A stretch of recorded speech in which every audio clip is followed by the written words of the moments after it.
Well, yes, it's based on my wife's book, and the book is based on her childhood, so it's actually very much about her. Um, and why I made that, because she wrote that book in 2008, and it took a long time for me to make the movie, to decide to make the movie, and I don't really know what the genesis is for the movie, except that I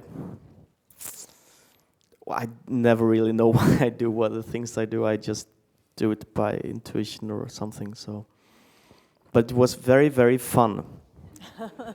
You can feel that. Did she also collaborate with you on the screenplay or in the making of the film? Or? No, not really on the screenplay. I just wrote. I felt that I had to treat it like quite disrespectfully, because I had to sort of make it my own story in a way. So mm, I didn't really follow all this. It's actually the book is longer than the film, and I couldn't really keep everything. So I don't really care much about stories in general, and I felt like I just wanted to keep a lot of the details and the atmosphere and the feelings and the general tone of the book rather than the storyline, because I'm not interested in storylines. One of the things that's incredibly evocative, and certainly for anyone who was 12 or 13 in 1982, which may be more than one of us on this stage, is the period setting and that evocation of the early 80s, which actually renders it possibly more universal than you think. Could you talk about what challenges that sort of presented for you in the making of the film, but also how you weave that into the sort of humour, if you like, of the film? When I started with the project, I wasn't really interested in the 80s in general. I just felt that I was sort of a burden, actually. I just felt that it was a bit boring, actually, to make a film, but that didn't take place today because it was so difficult to go out in the... You had to sort of find new cars and old clothes and everything, so it was quite difficult. But in the end, it was actually one of the things that I enjoyed the most, to sort of like to make that time travel. But it was not at all sort of the inspiration for the film in general. I just wanted to make a film about some young people starting a band, and it doesn't really... The details were 1982, but I think it's not that different from today. We have cell phones and computers today, but we're all the same. Well, I think one of the really appealing things about the film is that it has both that sort of nostalgic connection for older audiences, as well as I think of a real relevance for audiences of that age. Was that something that you were, aiming for as you were making the film? I always felt it would be nice to sort of see what happens when these three young persons sort of meet an audience of today who are 13 years old today, but I'm not sure what that meeting leads to, but I just think it's fun to think about, and sort of like, because there are the world wasn't better in 1982. I'm not nostalgic in that way. There are so many things that are better today, but maybe there are one or two or three things that were better in 1982, and it's just interesting to see what sort of that kind of meeting. So I hope that the film, at least in Sweden and maybe somewhere else, also will meet a young audience, at least a few people. And can you, on that note, tell us about your fabulous cast, because the three girls really are just magnificent and hold the film, so powerfully. How did you find them? Were they actors that you knew already, or? No, not really. They came to auditions. We were auditioning for a long time, and we had a lot of...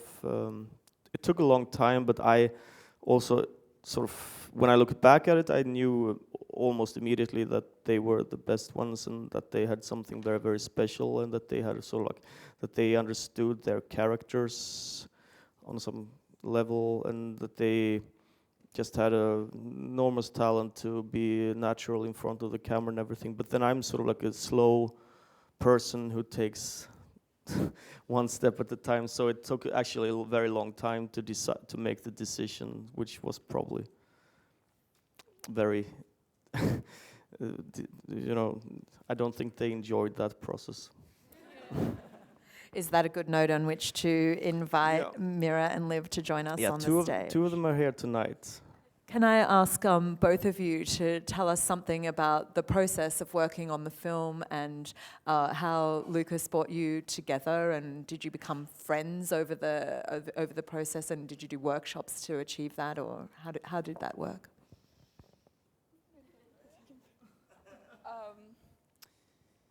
Well, you had a lot of different questions there. Can we take them like one at a time? Of course. Okay, so first, the process of making the film. What was it like? Yeah. Well, it was fun. And, well, I've never made a film before, and Mira hasn't either. So we didn't really know. It's not like we have anything to compare it to, but I swear it's one of the best filming Vad ska man säga? I think it's the best film you can make. You are the best.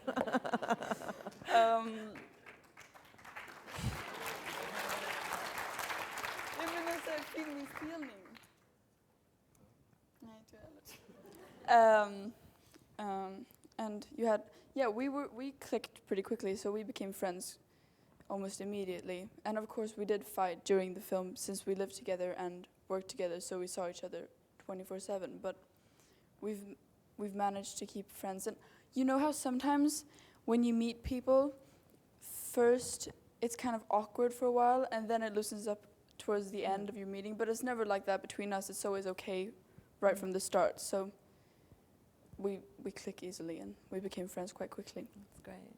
So did I understand from that you were sharing and living together for the duration of the production? Yeah, we did. And do you want to expand on that, Mira? I mean, it was nice. I mean, we could always like talk if something was bad or if someone was sad. We could always like be there for each other.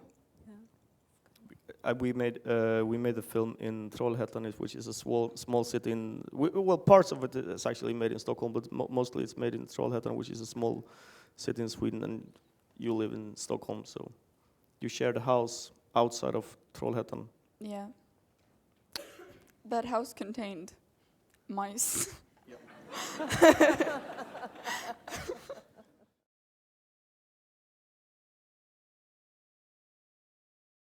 Well, thank you. It's nice to hear that you find it realistic, but this time I had really a lot of help from the fact that it's based on my wife's book, and well, the book is based on her life, so she was sort of an expert that I could always talk to.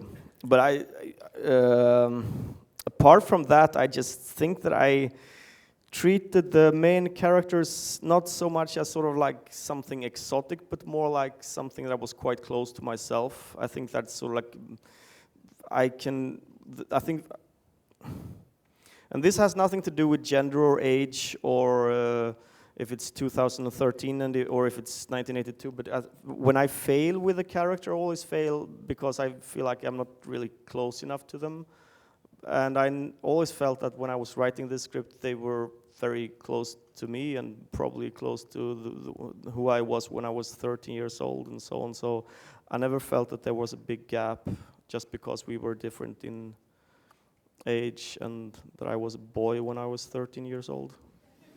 So they felt quite close to me.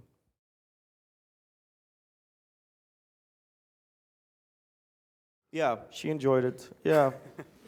She thought that there were some things that were better in her book, and that there also actually were some things that I have sort of made, well, maybe even a little bit better in the film. I think she actually feels the way I do that I've changed quite a lot of the story and a lot of the things, so it's quite different from the graphic novel, but this atmosphere of sort of being 13 years old, starting a band, growing up, all of that is very, very close to her. And so she was happy, still is.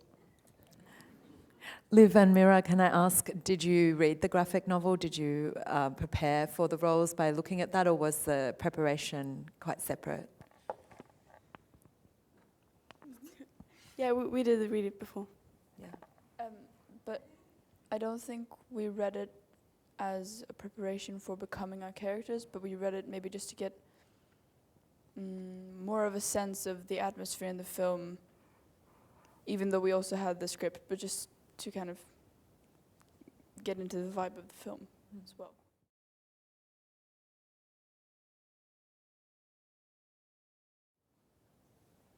Well, I love percentage answers, but they are quite difficult though, so I have to think about that. But I think that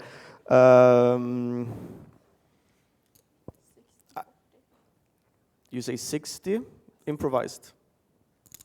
Okay, so let's go for 60 improvised and 40 scripted. But I would actually say that all the scenes are scripted, means that there was a script, but then in maybe 60%, so like they were treated in a very free way, so that they were very improvised. But there are no really scenes that were not at all in the script, are there? Maybe some.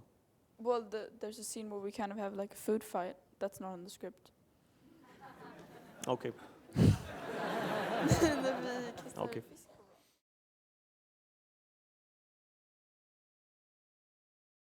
We actually tried to use some music, and it actually worked out quite fine. But it just made the film a little bit too sentimental or something, and I just wanted it to be a little bit more clean. But I don't know if that makes any sense, but I just wanted it to be sort of like the scenes. If there is a scene with some people doing something, I didn't want to sort of like to ruin it with music.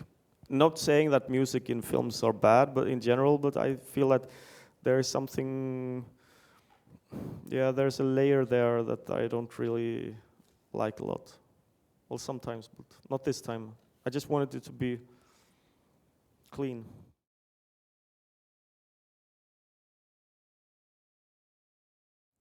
I think you felt really cool, like the first 3 days. And then when you kind of, the third actress isn't here, but she would say that you felt cool on set with your clothes and everything, but then when you came home and you kind of wanted to be your old self again, you were constantly reminded of this film. when you looked yourself in the mirror and you were like, no. And then also it was kind of annoying being called a boy. And I was dragged out of a bathroom in Spain because they thought that I was going into the girls' bathroom and that I was a boy. And that wasn't so fun. But you felt cool for a little while. Yeah, I agree with you. I mean, first time when I understood that we were going to cut our hair in this style in the movie, I was like, okay, this is maybe not how I would do it. But it wasn't so hard, I mean, no. And we did it gradually. Yeah, Would yeah, you- we did, yeah. Not on me. Not on you. That was more like...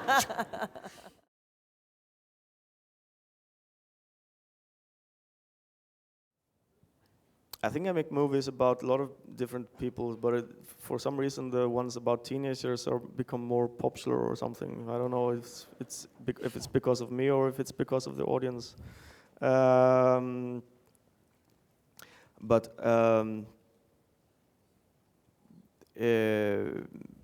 I think I have a quite good memory. Well, actually, I don't have a very good memory at all. But of sort of like specific things that happened. But I have a very strong memory of the feeling of being in different ages. And I'm dreaming very much about making a movie about old people, for example, old ladies, because I'm really fascinated by old ladies in general. But I just feel I haven't really been there yet, so I'm have to wait with that. So, but I know more, unfortunately, or not. But for some, I mean, I know more about what it's like to be a teenager than to be 80 years old.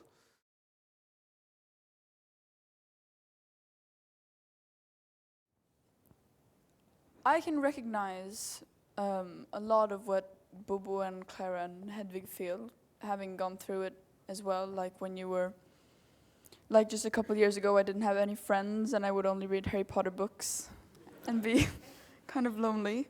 And so that's kind of a Hedvig side. And then I recognize Bobo's side where your friend is like making up a fake image of themselves to impress somebody, and you just really want to put them down and say, no, you don't like that at all. And that scene I recognize a lot. And then also just being misunderstood.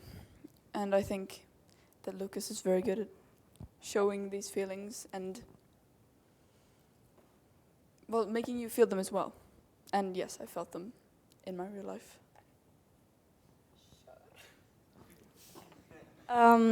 Yeah, I think everybody has this, like, sometimes they are Hedvig, sometimes they are Clara, sometimes they're Boba, because, yeah.